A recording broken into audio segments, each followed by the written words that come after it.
নমস্কার বন্ধুরা, আমি তপন। তো কত সহজে ছাদে কিভাবে শশা খুব সহজভাবে,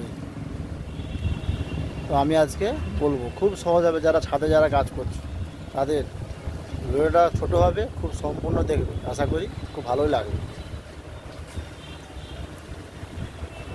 তো এই আগে আমি দেখে নিই টবটা। এই যে একটা টব আছে, এই যে টবটা সাইজ,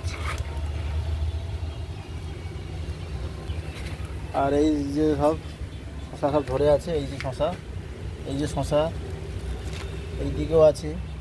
তো ফুল তো অসংখ্য ফুল, তো এই দিকেও শশা আছে। তো আপনারা চাইলে এই দিকেও শশা আছে, খুব সহজ হবে। কিন্তু আপনাকে যে বীজ বা কেউ বলে যাচ্ছে দানা, তো এটা আপনাকে সঠিক আপনাকে আগে নিতে হবে।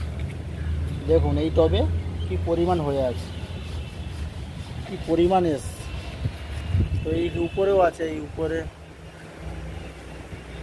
তো এখন যেহেতু সব টব খালি, এখনও শীত আসেনি, মানে শীতের যে আইটেম, তো আপনারা এই সময় করতে পারেন। তো এখানে আমি কিছু না, হালকা করে একটু খোলে জল দিচ্ছি, সাথে একটু 15-15 দিচ্ছি, এই বাস। আর এই নিম তেল যেমন এই ওষুধ, ওই ওষুধ স্প্রে করবেন। সবজি গাছে এতটা লাগে না, তাও মাঝে মাঝে একটু স্প্রে করে দিলে ভালো হয়, পোকাগুলো আসে। এই আপাতত এই অবধি বন্ধুরা।